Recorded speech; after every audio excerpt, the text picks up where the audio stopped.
Cher, on parle de cette bavure à Touba. 5 agents de Safinatul Aman interpellés et un pistolet saisi par la police. Voilà, d'après les informations de Seneweb, le détenteur du pistolet n'a pas encore présenté un permis d'autorisation de port d'armes. Rappelons que des éléments de cette police religieuse à Touba ont commis une bavure sur un petit-fils du 3e défunt Khalif général des Mourides. Nous proposons dans le bulletin Wolof des témoignages recueillis par nos confrères de Dakar Actu sur Nanata. À suivre tout à l'heure. Et puis ce drame de Kafountine, le bilan s'est encore alourdi. On parle de 15 morts et près de 100 rescapés.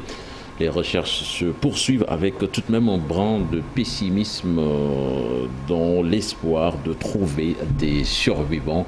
Nos correspondants Boubacar Diassi et Lamine Mondian se sont rendus sur place. Cette berge a été le point de ralliement des candidats malheureux à l'immigration clandestine vers l'Espagne. Entre 150 et 200 migrants ont quitté ici ces derniers jours pour rejoindre une forêt située derrière ces palétuviers.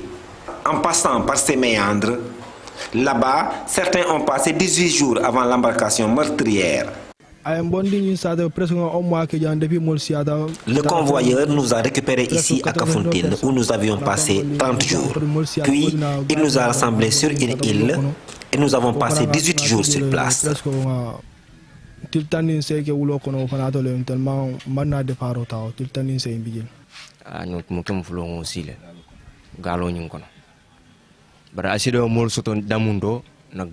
Nous étions au moins 200 dans la pirogue.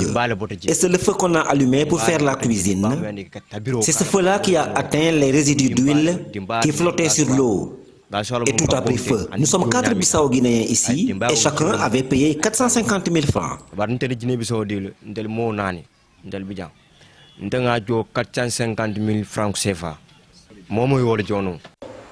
Car c'est ici à Kassel que le 15e corps de migrants a été débarqué par ces agents de la Croix-Rouge sénégalaise sous la supervision de la Marine nationale, la gendarmerie, les sapeurs-pompiers, mais aussi les autorités administratives locales. Puis ils sont immédiatement retournés continuer les recherches avec les moyens existants. Il y a d'autres rescapés qui se sont faufilés dans les forêts des mangroves. Alors je voudrais lancer un appel pour que la recherche se poursuive et qu'il y ait soit des drones, un hélicoptère pour essayer de venir à la recherche de ces jeunes-là qui se sont faufilés dans les mangroves.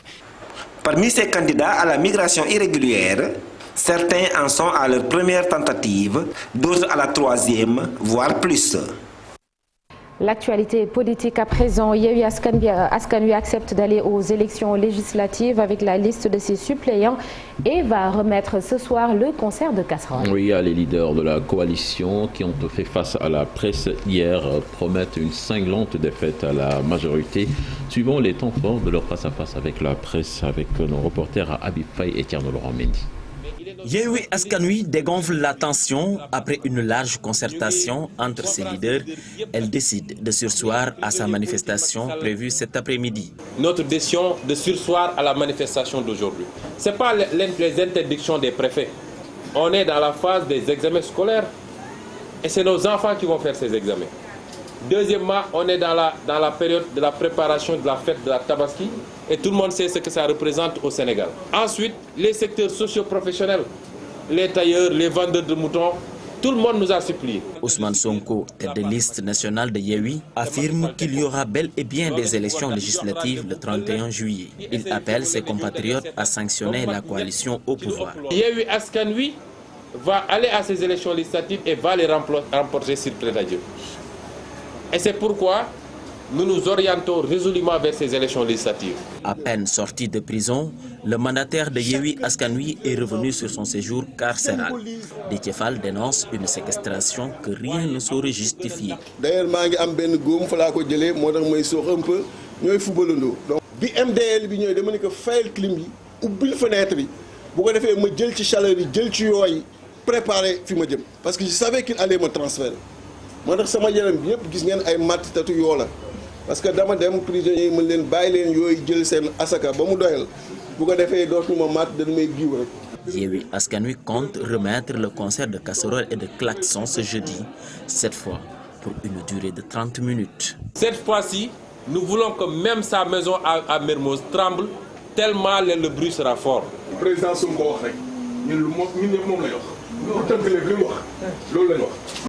Toujours dans l'actualité, Cheikh Tidiane Diaw, on va vers une célébration de la fête de la Tabaski dans la division, encore une fois. Oui, à la Commission nationale d'observation du croissant lunaire annonce donc la fête de la Tabaski pour le dimanche 10 juillet prochain. Du côté de la coordination des musulmans du Sénégal, la fête va se célébrer le samedi 9 juillet prochain. Donc Malik Thiandoum, il te reste une dizaine de jours pour trouver le mouton, les moutons. Du courage à toi. Et puis la fête de la Tabaski qui va coïncider avec le premier jour de la campagne, c'est cela. C'est ça, de la campagne électorale. Ce sera le 10 juillet. Du courage à Cherif Dia pour son journal de la campagne. Absolument. Annuler tes congés. Alors, cher Tidiane, merci beaucoup à tout à l'heure pour la version Wolof, pardon. Lui, il part en congé en juillet, on va annuler ça. Cher Tidiane, tu veux nous abandonner? Inacceptable. Ah, inacceptable, cher Tidiane. Pour une fois, je suis d'accord avec Cherif Dia. Pour une fois, je suis d'accord avec Cherif Dia, cher Tidiane Dia. Tu ne vas pas nous abandonner. Ça c'est clair. Alors, dans la rubrique Un jour au Sénégal, un jour dans le monde, on va parler de l'illustre scientifique sénégalaise Rose Dieng Koun. Ce sera tout à l'heure. Elle est décédée en juin 2008. Et dans Un jour, une actu, Marcel Farba Maroun reviendra sur la dernière session parlementaire de Moustapha Niasse. Le temps qu'il fera aujourd'hui, c'est dans la météo de Oumissamb et aujourd'hui le grand retour de la rubrique Destination Sénégal. Nous allons découvrir Kédougou, cette magnifique région du Sénégal. Mais en attendant, l'actualité internationale avec Cheikh Tidiane Diaw.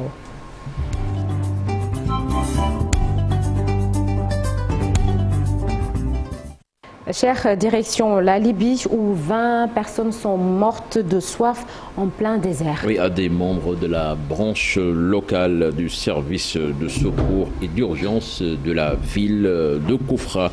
Donc, ont récupéré les dépouilles de ces victimes près de la frontière avec le Tchad dans une zone où les températures peuvent dépasser les 40 degrés.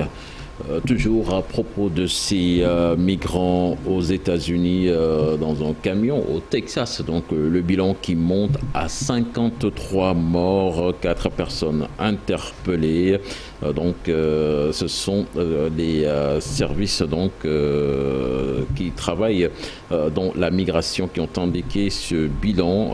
11 victimes donc sont toujours hospitalisées dans la région, ont précisé ces services de l'immigration américaine. Un précédent bilan donné mardi faisait état de 51 morts, dont 39 hommes et 12 femmes. Sur les 53 victimes, 27 étaient originaires du Mexique, 14 du Honduras, 7 du Guatemala et 2 du Salvador, a détaillé donc Francisco Garduno à la tête de l'Institut national des migrations du Mexique. 3 personnes restent encore à identifier. La macabre découverte remonte donc à lundi soir quand un employé municipal de San Antonio a entendu un appel à l'aide près d'une route où il travaillait et a entrouvert la porte arrière du poids lourd.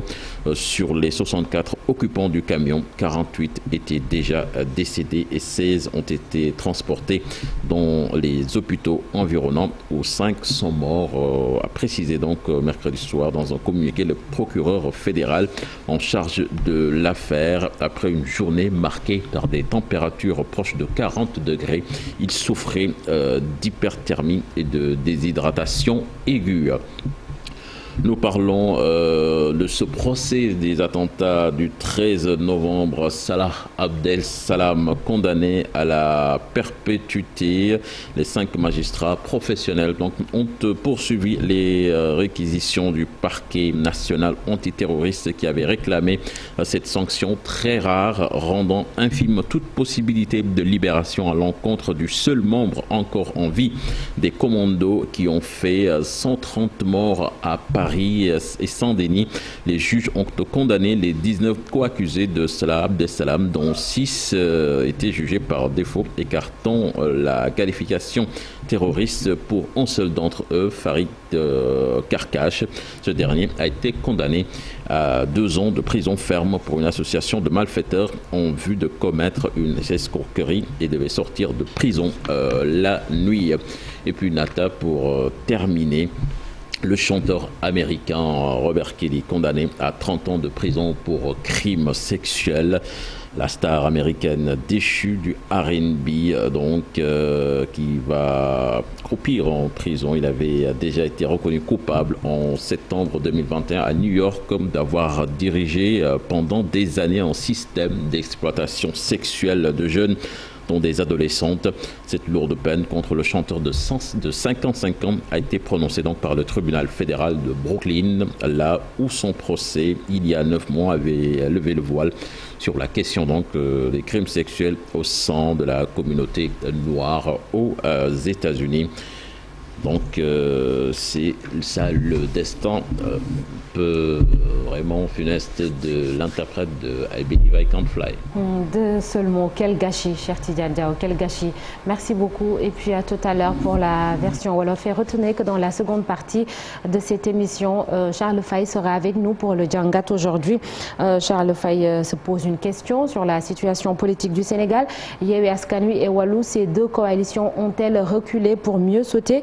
La réponse sera tout à l'heure et nous recevrons Mbaye John, membre du secrétariat exécutif de l'AFP et secrétaire général de la coordination régionale de Thiès. Il est également maire de Ngoundiane. Ce sera aux alentours de 8h45. Et tout de suite, la une des journaux avec Chérif Dia.